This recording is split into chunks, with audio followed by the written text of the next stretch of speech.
Hoy día vamos a conversar sobre el trabajo de parto disfuncional.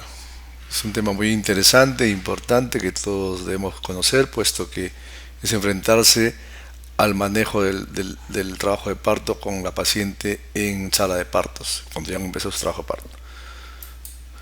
Y hoy día vamos a conversar, vamos a ver las definiciones: trabajo de parto normal, tipo de distocia, distocia dinámica, motor, distocia mecánica de canal de parto, distocias óseas, distocias fetales o del móvil, presentación anormal del parto de nalgas, por situación fetal, por deflexión de la cabeza, posición de la presentación. Esta es una típica forma de ver el trabajo de parto disfuncional por un problema de presentación, ¿no? La definición del griego eutoquia, mal parto, parto anormal o difícil. Y eutoquia, en contraposición a esto, del griego eutoquia, parto armonioso, parto normal. Otras definiciones que se pueden dar a este tipo de trabajo de parto disfuncional es desviación de las diferentes fases del trabajo de parto normal. Sinónimos: trabajo de parto disfuncional, progresión anormal del trabajo de parto. Para esto, nosotros, como ustedes saben, debemos conocer la curva normal del trabajo de parto, ¿no? Las fases, etapas del trabajo de parto están comprendidas en una primera fase, que es la fase latente más la fase activa, que tiene un promedio de duración de 18, 20 horas, ¿no? El descenso, y el parto, que es ya el expulsivo, que viene a ser el expulsivo, y el alumbramiento. Son las tres fases del trabajo de parto que debemos conocer para poder tener en cuenta y hablar después cuando es un trabajo de parto disfuncional. Volvemos a repetir: en las etapas del trabajo de parto tenemos la fase latente, que incluye la fase activa, que arranca cuando la paciente está en 4 centímetros, y ahí va hasta completar la dilatación en 10, viene el expulsivo y luego viene el alumbramiento. Y para esto también hay que saber, y ustedes ya supongo que lo han visto en sus clases de trabajo de parto, los movimientos carinales importantes de la cabeza del bebé para meterse en la pelvis materna y poder salir en un trabajo de parto normal: el encajamiento, asincretismo posterior, el descenso, la rotación y extensión. La progresión del trabajo de parto depende, pues, como ustedes bien han visto ahorita, del grado de dilatación, de la velocidad de dilatación, la altura de la presentación, la velocidad del descenso, que de acuerdo a los planos de Hawke que se pueden ver y a la hora que se hacen los exámenes. Entonces, las distocias pueden ser de varios tipos: las distocias dinámicas, también llamadas distocias del motor o del parto o de la potencia, que vienen a ser las contracciones del trabajo de parto. Las distocias mecánicas, distocias que son por defecto del canal de trabajo de parto, de la pelvis, o también de las partes blandas del parto. Distocia del feto o pasajero, que en este caso es el móvil, que puede ser por su presentación anormal, situación anormal, deflexión de la cabeza, anomalías de la posición fetal. La distocia dinámicas es la actividad uterina defectuosa, ineficaz o inapropiada anormalidad de las fuerzas expulsivas para conseguir la dilatación cervical o el descenso de la presentación. La dinámica uterina normal se define por diferentes parámetros: la frecuencia, un número de contracciones en 10 minutos, lo normal es de 3 a 5 cada minuto cuando está lógicamente en el trabajo de fase activa. La intensidad, diferencia de presión desde el tono basal hasta el punto más alto de la contracción, que es de 30 a 50 milímetros de mercurio. La duración es el tiempo desde el inicio de la contracción hasta que recupere el tono basal. Este dura más o menos entre 30 a 90 segundos en la etapa de la fase de trabajo activo. El tono basal es la presión intrauterina existente en un útero en reposo entre dos contracciones.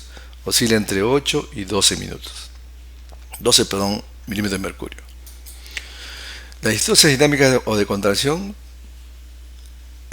por la frecuencia, pueden estar alteradas en lo que se llama taquisistolia y la bradisistolia. La taquisistolia es cuando el número de contracciones es mayor a 5 en minutos, y la bradisistolia cuando el número de contracciones es menor de 3. La intensidad hipersistolia, está aumentada la intensidad de la contracción, mayor de 50 milímetros de mercurio, hiposistolia menor de 30 milímetros de mercurio. El tono es el tono normal del útero, y la hipertonía cuando el útero está bien hipertónico, y esto corresponde a mayor de 12 milímetros de mercurio, o cuando hay hipotonía es menor de 8 milímetros de mercurio. También hay, las condiciones lógicamente tienen que ser coordinadas. Hay la triple gradiente de que viene desde el fondo uterino hasta el cuello uterino para poderlo dilatar. Incoordinación de primer grado se llama cuando hay dos marcapasos simultáneos en el útero. Incoordinación de segundo grado cuando hay tres o más marcapasos simultáneos. Inversión de la gradiente, como les decía, contracciones que más se interesan en el segmento uterino y no en el fondo. Anillos de contracción, zonas anulares del útero que al contraerse deforman la cavidad y evitan que avance el trabajo de parto. Las distorsiones de contracción hipodinámicas o que no tienen una buena contracción, una buena frecuencia o intensidad del tono uterino, la hipodinamia secundaria da lugar a la prolongación de la duración del parto y la hipodinamia primaria el retraso en el inicio del parto. El tratamiento consistirá en medidas de carácter general, amiotomía, administración de oxitocina. Esto da lugar pues, a una fase latente prolongada, ¿no? Al inicio del trabajo de parto o a un retraso en el trabajo de parto. La oxitocina tiene lugar en estos casos, tiene su indicación, tiene una vida media en sangre de 5 minutos, mientras que a nivel uterino puede llegar hasta los 20 minutos. No se recomienda superar los 40 miliunidades por minuto y se debe usar siempre con bomba de difusión y protocolos específicos. No se puede usar al ojo, como se dice, ¿no? Las hiperdinamias son trastornos de la dinámica uterina por exceso. La hiperdinamia secundaria está causada por administración de dosis inadecuada de oxitocina o prostaglandinas, obstáculos mecánicos que originan una dinámica de lucha. Clínicamente podemos distinguir dos formas de hiperdinamia. Hiperdinamia sin hipertonía, gran efectividad y puede originar un parto precipitado. Y la hiperdinamia con hipertonía, la actividad contráctil eficaz está alterada, aumenta el riesgo de pérdida de bienestar fetal. ¿Por qué? Porque se puede desprender la placenta. El manejo de estas hiperdinamias con hipertonía, el decúbito lateral es importante, lo que mejora las contracciones, disminuye el tono basal, oxigenoterapia con gafas nasales o tiras nasales. No hay una evidencia clínica, pero ayuda en el manejo de este tipo de patologías. Incrementar la producción por vía endovenosa de suero fisiológico, o sea, hidratar a la paciente, regulación o supresión de fármacos estimuladores si hemos estado usando citocina o prostaglandinas. También podemos usar los inhibidores, la ritodrina, que no hay en el mercado peruano, o tocibam. Es frecuente una inhibición de la actividad contráctil mayor de la deseada. Se realiza un tacto vaginal siempre para ver en qué grado de dilatación está la paciente, y si el estado del feto materno es bueno y superada la situación que hubo de hiperdinamia, podemos reiniciar el estímulo de la dinámica uterina. Y si en cambio, si existiesen la cardiotografía con signos patológicos, se actuará como en cualquier otra situación cuando hay pérdida del bienestar fetal. Distorsiones dinámicas también pueden ser la disdinamia, que es la alteración de la coordinación, como hemos visto en una lámina anterior, y regularidad de las contracciones uterinas. Pueden haber dos tipos: inversión de la triple gradiente. Las contracciones se originan en las porciones inferiores del útero y no en el fondo. El diagnóstico es clínico, no hay progresión del parto. O incoordinación uterina, dos ondas contráctiles a la vez o separadas por un intervalo de tiempo muy pequeño, puede ser de primero o segundo grado de acuerdo a los números de foco que se presenten. El manejo en estos casos debemos hacer una amniorexis o una anatomía, administración de oxitocina, útero de inhibición más estimulación progresiva.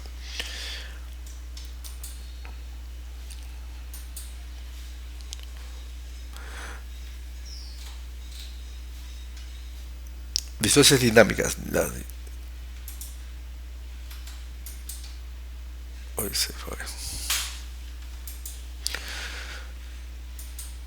Entonces, ahora vamos a ver la distosia del canal del parto o mecánicas, también llamadas por alteraciones de la pelvis. Las alteraciones de la pelvis en su tamaño, forma o inclinación que pueden ocasionar un parto lento o una no progresión del parto en una paciente con buena dinámica.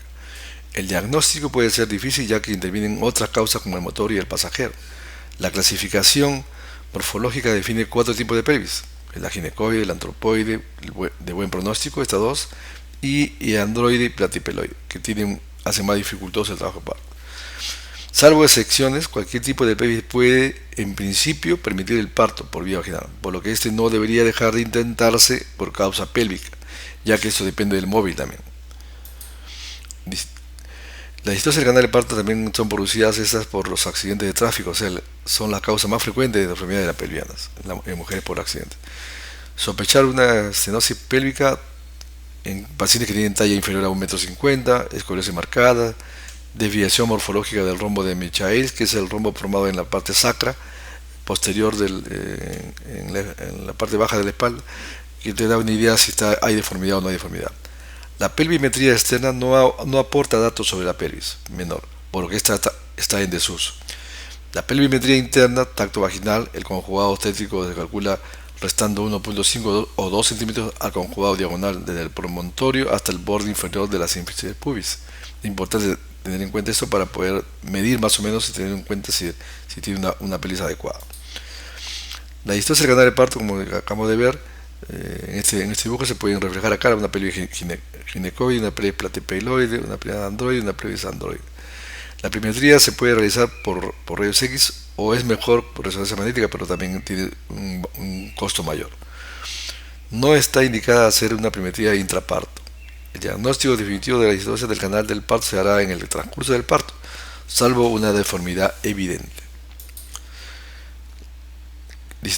¿Qué ocurre durante el parto en las distocias óseas? Es frecuente el cabalgamiento de los parietales, pelvis uniformemente estrechas. Es típico el asinclitismo, que si es anterior, la devolución del parto es favorable, pero si es posterior, puede dificultar el trabajo parto. La presentación se encaja en posterior con expulsivo prolongado y parto en occipito sacra, en la pelvis androides, y en estenosis el estrecho inferior. También tenemos acá, puede haber una detención en el descenso de la presentación en transversa en el segundo o tercer plano, estenosis en el plano medio. Puede haber una detención en el descenso de la presentación o plano primero, sospecha de proporción cefalopélvica. No se debe diagnosticar una desproporción cefalopélvica antes del parto. Las distocias de las partes blandas del canal del parto también son importantes y forman parte de esta definición de la distocia del canal, ya que si tenemos alteraciones en el cervix, la vagina, la vulva y el periné, puede originar una distocia. La distocia del cervix tenemos traumatismos y lesiones cicatrizales secundarias a conización, electrocoagulaciones repetidas, cerclaje o desgarros en parte previos. Aglutinación con agglutinación parcial del orificio cervical externo, borramiento cervical sin dilatación moco cervical, dilatación digital de la ósea, o sea, se lastima el cuello. Edema cervical, más frecuente en el labio anterior, a menudo se reduce con facilidad. En la vulva, los condilomas, que son frecuentes, dependerán de su tamaño y de obstrucción de mecánica que lo produzcan para ver si pasa o no pasa el trabajo parto. Las varices vulvares también es un problema, pero no impide el trabajo de parto. Son frecuentes y regresan tras el parto. Los tumores previos sí son importantes, ¿no? Están por delante de la presentación y pueden ser genitales o extragenitales. El mioma uterino es el más frecuente y contraindica el parto vaginal. No se puede realizar la miomectomía durante la cesárea. Entonces pasamos a las distocias por situación anormal, oblicuas y transversas. En la situación transversa, los ejes longitudinales materno y fetal forman un ángulo de 90 grados y en la oblicua describen un ángulo agudo. En la situación transversa, la cabeza se sitúa en una fosa ilíaca y las nalgas en la otra. El acromion es el punto guía de la presentación. Por tanto, las variedades de posición son acromio ilíaca derecha, dorso posterior, acromio ilíaca izquierda, dorso anterior. Como ven acá, esta es una forma de la distosia de nalgas, que no vamos a hablar de eso, es tema de una sola clase, pero puede ser nalgas puras, incompletas o completas. Y acá vemos el otro, como he dicho, el efecto transversa, que puede llevar a veces escape de cordón, puede dar lugar a escape de brazo inclusive. Entonces las distocias fetales pueden ser causadas por causas maternas, la multiparidad, por ejemplo. Entonces el útero es un poco más grande, es un útero flácido. Las malformaciones uterinas por algún tipo de malformación, por ejemplo, los úteros bidelfos, bicornes, el bebé no se sitúa en una posición adecuada. Las anomalías pélvicas, como ya hemos mencionado, los tumores previos y los miomas pueden también ser causa de las alteraciones de la situación fetal. Las causas fetales, la prematuridad, la gestación gemelar, las malformaciones fetales, tales como hidrocefalias, masas cervicales y sacras, pueden generar estas deformaciones en la presentación. Causas ovulares, placenta previa, cordón umbilical corto, poligramos también son causas que pueden diagnosticarse y dar a una mala situación del feto. El diagnóstico el diagnóstico se hace por inspección del abdomen, ¿no? Se hace la maniobra de Liopo, lo importante, las 4 maniobras para determinar la situación, presentación, qué se presenta al fondo uterino, si está encajado o no está encajado. El tacto vaginal, lógicamente, con bolsa amniótica íntegra, la pelvis se encuentra vacía, entonces vemos que no ha bajado, no ha encajado. La auscultación del latido cardíaco, periumbilical, si está arriba, no puede decir que el bebé está en transverso o está en podálico. Y por último, la ecografía, que es el método de confirmación de la situación en la cual se presenta el feto. La incidencia de esas malformaciones pueden ser en nulíparas, un 25%, y en multíparas, hasta un 10%. Las complicaciones que pueden dar lugar a estas presentaciones o esta situación, digamos de la anormal, son los prolapsos de cordón durante la ruptura de membranas, la hipodinamia o hiperdinamia y la ruptura uterina. Porque si mientras trabajo parto, con la fuerza se puede romper el útero. La conducta obstétrica en estos casos es durante el embarazo se intentará una versión cefálica externa, no muy usada en nuestro medio, en otros países lo están usando. En gestaciones únicas no es posible el parto vía vaginal. En gestaciones gemelares con segundo gemelar en transversa y primero en bicefálica se realizará una gran gestación del segundo gemelar, aunque actualmente casi siempre terminan en cesárea. Ya prácticamente casi las gemelares no entran en trabajo de parto, en nuestro medio por lo menos.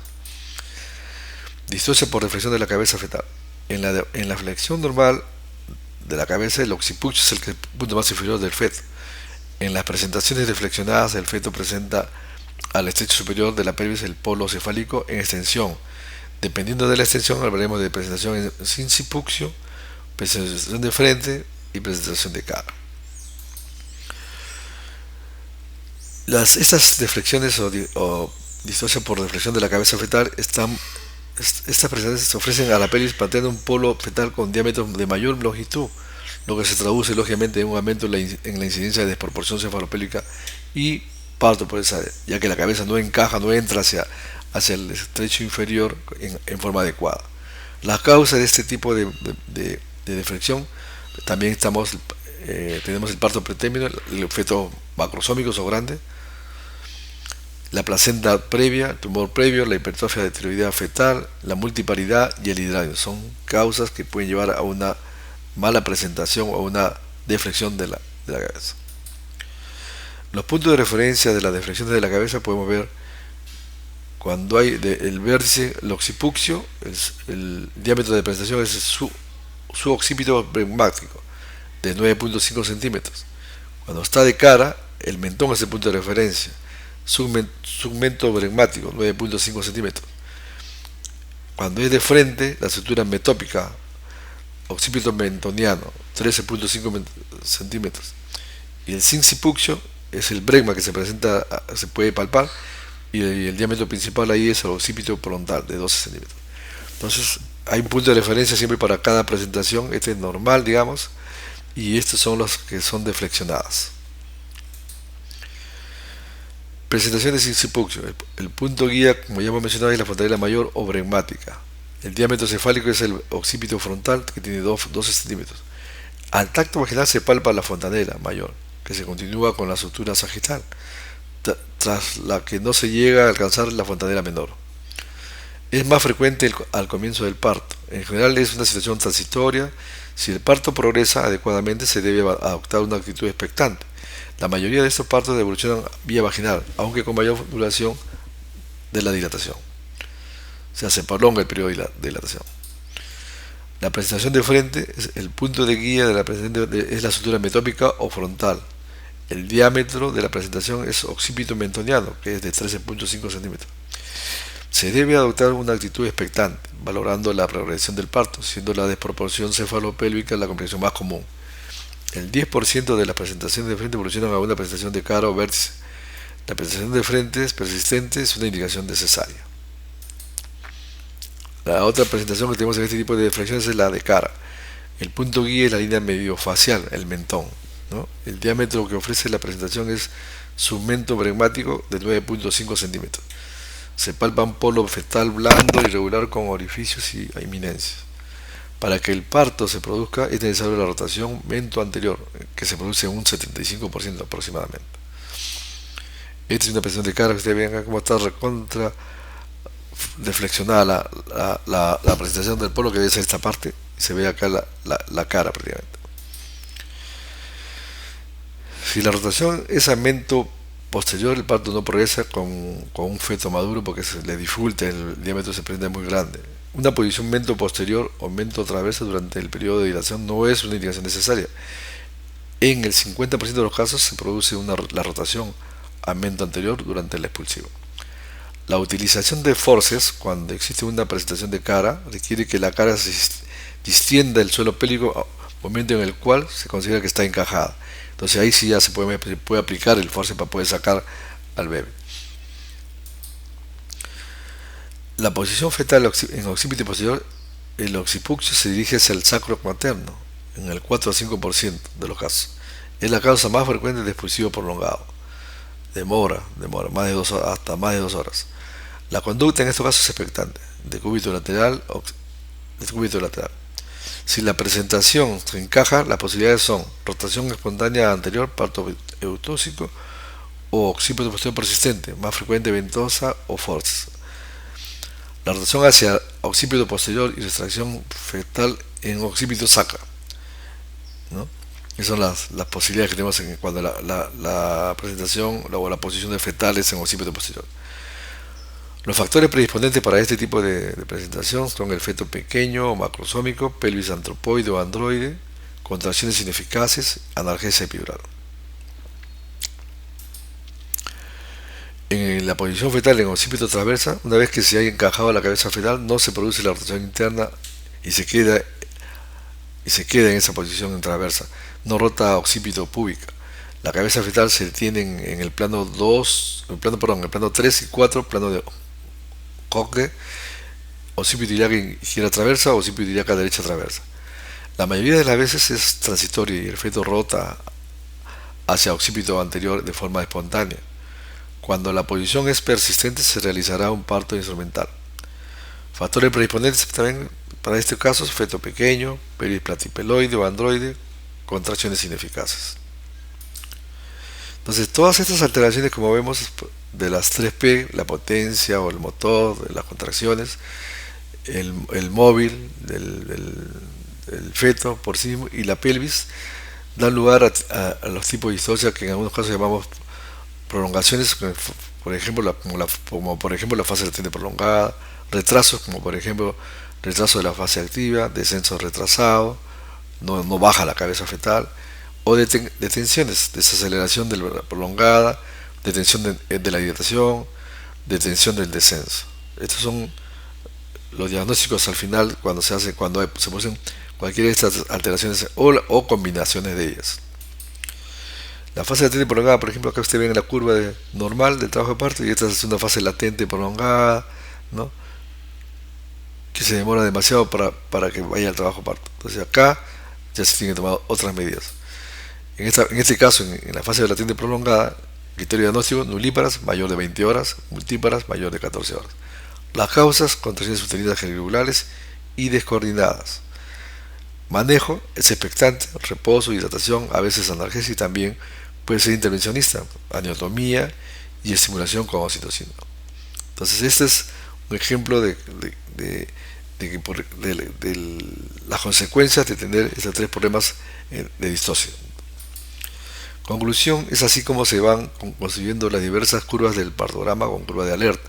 Cuando la paciente ya está en la fase activa del trabajo de parto, la cual nos ayuda a determinar el manejo más adecuado, junto con la historia clínica y el examen físico y estético completo que hemos realizado. Muy bien.